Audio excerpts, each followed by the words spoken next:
YouTube shorts, Instagram reels, Netflix जैसे OTT platforms, podcast, songs and many more. आज आपके पास इतनी इन्फॉर्मेशन है कि आप 24/7 इसे कंज्यूम करने के बाद भी इसके एंड पॉइंट तक नहीं पहुंच पाओगे। पर क्या ये अनलिमिटेड इन्फॉर्मेशन का फ्लो आपको पहले से ज्यादा प्रोडक्टिव और क्रिएटिव बना रहा है? इसका जवाब जानने से पहले मेरा आपसे एक सवाल है, वो ये कि पूरे दिन में आप सबसे ज्यादा प्रोडक्टिव कब रहते हो?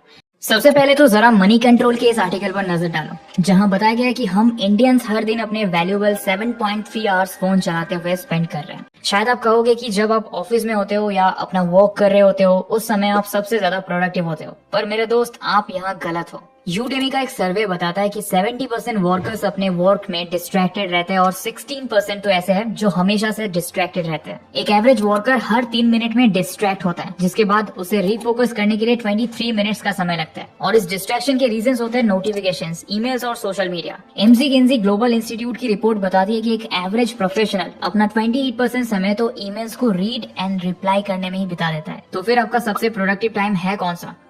ये तब होता है जब आप शावर ले रहे होते हो। एंड ये मैं अपने मन से नहीं कह रहा हूँ। दुनिया के सबसे अमीर इंसान इलन मास्क भी अपने एक इंटरव्यू के दौरान ये बता चुके हैं कि उन्हें बेस्ट आइडिया शावर लेते समय ही आता है। इनफैक्ट साल 2018 में हुई एक स्टडी ने बताया कि 72% लोगों के लिए उनका prime thinking time shower time ही होता है। पर आखिर ऐसा क्यों होता है? The reason is absence of smartphone. आज कंडीशन ये है कि आपका फोन हर वक्त आपके आसपास रहता है और आप कॉन्स्टेंटली उससे इन्फॉर्मेशन को कंज्यूम कर रहे होते हो। खाना खाना है तो फोन में कोई वीडियो देखते हुए खाएंगे। काम करते समय कॉन्स्टेंटली नोटिफिकेशंस को स्क्रॉल करते रहेंगे। जब आपके दोनों हाथ बिजी होते हैं, जैसे सफाई करते समय या जिम में एक्सरसाइज करते समय, तब आप अपने फोन में कोई गाना या पॉडकास्ट सुन रहे होते हो। इवन कई लोग तो वॉशरूम में भी स्मार्टफोन को लेके जाते हैं सो दैट डोपामिन का वो डोज उन्हें लगातार मिलता रहे। ऐसे में शावरिंग ही वो टाइम होता है जब आप अपने फोन से दूर होते हो, क्योंकि नहाते समय फोन यूज किया नहीं जा सकता। फॉर दैट रीजन आपके ब्रेन को टाइम मिल जाता है कि वो एग्जिस्टिंग इन्फॉर्मेशन को सॉर्ट आउट करे और उससे कुछ रेलिवेंट आइडियाज क्रिएट करे, क्योंकि इस समय आपके ब्रेन में कोई नई इन्फॉर्मेशन इनपुट नहीं हो रही होती है। यू सी, आपको क्रिएटिव आइडियाज तब आते हैं जब आपको कोई नई इन्फॉर्मेशन ना मिले और हम सॉलिट्यूड में हो। इन हाईली क्रिएटिव आइडियाज को निकालने के लिए आपको इनर सेल्फ के बिल्कुल डीप में डाइव लगानी पड़ती है। अपने माइंड को कुछ समय सॉलिट्यूड और इन्फॉर्मेशन डिटॉक्स में रखना कितना बेनिफिशियल हो सकता है, इसे आप सर आइजैक न्यूटन के एग्जाम्पल से समझ सकते हो। न्यूटन यूके की कैम्ब्रिज यूनिवर्सिटी में पढ़ते थे, जहाँ वो लगातार स्टडीज और एक्सपेरिमेंट्स के बीच उलझे हुए रहते थे। पर साल 1625 में ब्यूबोनिक प्लेग फैलता है, जिसके कारण न्यूटन को अपने गांव लौटना पड़ता है। अब आप सोचोगे कि इसके कारण उनका बहुत लॉस हो गया होगा, पर रियलिटी में इसका जस्ट ऑपोजिट हुआ। सॉलिट्यूड ने न्यूटन को अपनी इनर नॉलेज में डाइव लगाने का मौका दिया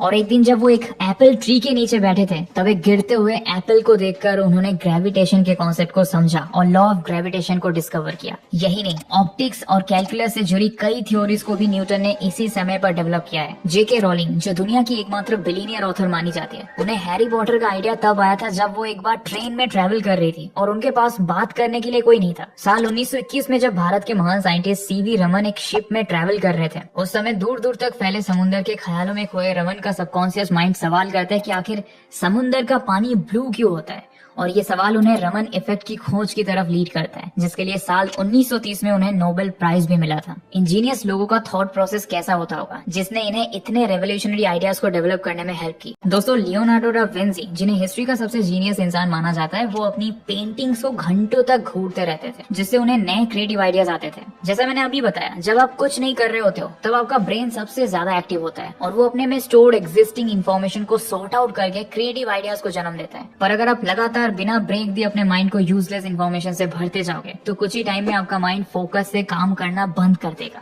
आपकी क्रिएटिविटी कम होने लगेगी और आप बेटर डिसीजंस नहीं ले पाओगे। एज अ रिजल्ट, खुद को इन्फॉर्मेशन से ओवरलोड करने के चक्कर में आप अपने पीस को सैक्रिफाइस कर देते हो और अपनी लाइफ में स्ट्रेस, एंजाइटी और डिप्रेशन जैसी प्रॉब्लम्स को इन्वाइट करते हो। आपको मिलने वाला डेली का 2 GB इंटरनेट रियलिटी में 2 GB इन्फॉर्मेशन है, जिसे आप डेली कंज्यूम कर रहे हो। पर the question is, information overloading कैसे आपके ब्रेन को ड्रेन कर रहा है और आपकी लाइफ बर्बाद कर रहा है? ये तो आपको वीडियो क्लिक करने के पहले भी पता था, मगर फिर भी आप इसको क्यों नहीं रोक पाते?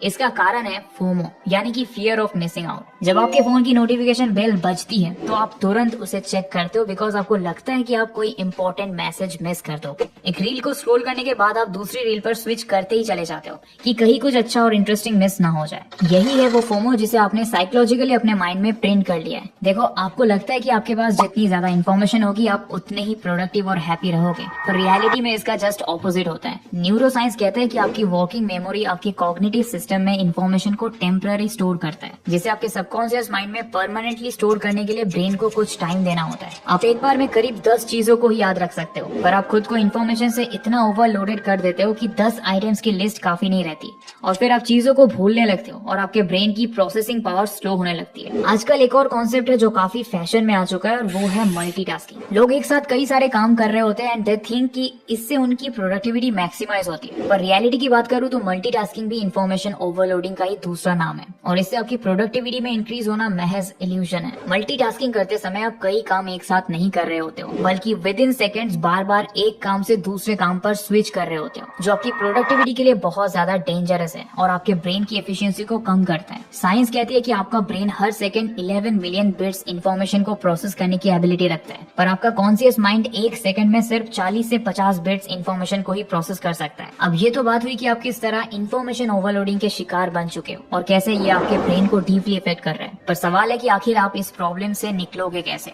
वेल, ये करने के लिए आपको आपकी अटेंशन डाइट को कम करना होगा। हिस्ट्री के पन्ने पलटे तो 1950s में पहली बार ऐसा हुआ जब हम इंसानों के पास अपनी जरूरत से सरप्लस खाना था। ऐसे में हम पेट भरकर खा रहे थे एंड इनफैक्ट जरूरत से ज्यादा ही खा रहे थे। इसका रिजल्ट ये हुआ कि हमारी बॉडी में फैट इंक्रीज होने लगा और दुनिया ओबेसिटी की प्रॉब्लम से जूझने लगी। पर फिर 20 से 25 सालों बाद हमें समझ आया कि हम कुछ भी कितना भी नहीं खा सकते। हमें अपनी फिजिकल फिटनेस पर ध्यान देना होगा, नहीं तो हम बर्बाद हो जाएंगे। आज के दौर में इन्फॉर्मेशन के साथ भी यही फंडा है। इंटरनेट और सोशल मीडिया पर इतनी इन्फॉर्मेशन भरी पड़ी है कि हम चाहे जितना एक्सेस करते रहे, हम इसे पूरा कंज्यूम नहीं कर सकते। एज अ रिजल्ट आप इनफाइनाइट स्क्रोलिंग के एक लूप में फंस चुके हो जो कंटिन्यूअसली आपकी अटेंशन ग्रैब कर रहा है और ये अटेंशन ही आपकी मेंटल हेल्थ को खराब करती है। जिससे बचना है तो आपको अपनी अटेंशन को एक बैलेंस्ड डाइट देनी होगी। सबसे पहले तो आज ही उन सारे सोर्सेज को अपनी लाइफ से निकाल दो जहां से आपको यूजलेस इन्फॉर्मेशन की स्ट्रीम मिल रही है। इसको आप रिसेंट में कंक्लूड हुए इंडियन इलेक्शंस के एग्जांपल से ही समझ सकते हो। इमेजिन करो आप ट्विटर खोलते हो और आपको एक पोस्ट दिखती है जो एक ऐसे बंदे ने डाली है जिसे आप फॉलो करते हो एंड ये पोस्ट आपकी आइडियोलॉजी को ट्रिगर कर रही है और आपकी फेवरेट पॉलिटिकल पार्टी के अगेंस्ट है। ऐसी सिचुएशन में आप क्या करोगे? मोस्ट प्रोबेबली आप उस बंदे से बहस करने लगोगे और अगर ना भी करो तो वो पोस्ट आपके माइंड में टॉक्सिसिटी को भर चुकी होगी। कुछ ऐसा ही न्यूज चैनल्स और पॉलिटिकल डिबेट्स में भी होता है। तो फिर आप इस यूजलेस इन्फॉर्मेशन को कंज्यूम ही क्यों कर रहे हो? आज ही ऐसे सारे अकाउंट्स को अपने सोशल मीडिया से अनफॉलो कर दो और न्यूज चैनल्स देखना बंद कर दो। ऐसा कंटेंट देखो जो जेन्युइनली आपको कुछ लर्न करने में मदद करे और ऐसे लोगों को फॉलो करो जो आपके मेंटल पीस में कंट्रीब्यूट करे। अपने सोशल मीडिया पर आपको हजारों लोगों के साथ कनेक्ट रहने और उनकी पोस्ट एंड स्टोरीज देखकर इन्फ्लुएंस होने की जरूरत नहीं है। सिर्फ उन्हें अपनी लाइफ में रखो जिनकी आप केयर करते हो और जो आपकी लाइफ में कुछ वैल्यू क्रिएट कर रहे हैं। एक बार जब आप ऐसा कर लोगे तो आप खुद नोटिस करोगे कि आप लाइफ में कितना रिलैक्स्ड फील कर रहे हो। इंस्टाग्राम पर रील्स को स्क्रॉल करना आज ही बंद कर दो। ऐसे शॉर्ट फॉर्म कंटेंट वाले एप्स पर टाइमर लगाओ जिससे आप कॉन्शियसली इस एडिक्शन का शिकार होने से बच पाओ। देखना है तो लॉन्ग फॉर्म कंटेंट देखो जिसमें हाई रिसर्च इन्वॉल्व हो, जैसे कि हमारा ये वीडियो, जिससे आपको कम समय में ज्यादा वैल्यूएबल इन्फॉर्मेशन मिल पाए और आपका अटेंशन स्पैन भी इंक्रीज हो पाए। टेक्नोलॉजी को इफेक्टिवली यूज करना सीखो और फोन में सिर्फ उन्हीं एप्स को जगा दो जो आपकी प्रोडक्टिविटी को डेवलप करने में हेल्प करे, जहाँ से आपको वैल्यूएबल इन्फॉर्मेशन मिले एंड मोस्ट इम्पोर्टेंटली जहाँ आपका टाइम वेस्ट ना हो। अगर आप मार्केट से ढेर सारा जंक फूड लाते हो तो ऑब्वियस है कि आप उसे वेस्ट नहीं होने दोगे और उसे कंज्यूम करके अपना वेट इंक्रीज कर लोगे। अगर आपको अपनी हेल्थ मेंटेन करनी है, जंक फूड खाना बंद मत करो बल्कि उसे मार्केट से लाना ही बंद कर दो। सिमिलरली इन्फॉर्मेशन ओवरलोडिंग से बचना है तो खुद को डिजिटल डिटॉक्स करो। जितना हो सके फोन को खुद से दूर रखो और खुद के साथ और अपनी फैमिली के साथ क्वालिटी टाइम स्पेंड करो। बाकी इस वीडियो से आपने क्या सीखा ये मुझे कमेंट करके, वीडियो नॉलेजेबल लगा हो तो इसे लाइक और शेयर जरूर करना।